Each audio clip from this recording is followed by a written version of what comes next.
Tim Moore here with TLC Pressure Washing, and we're out this driveway. It has been a long time since it's been cleaned. It's pretty black, but the mold has turned from green to yellow to brown.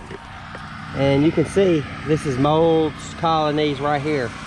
This is going to take a pretty strong mix, and more than likely, when I hit it, it will turn from brown rusty to green.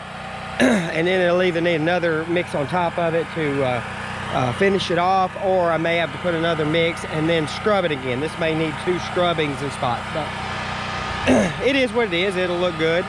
That's my job to take care of. Doesn't cost the homeowner anymore.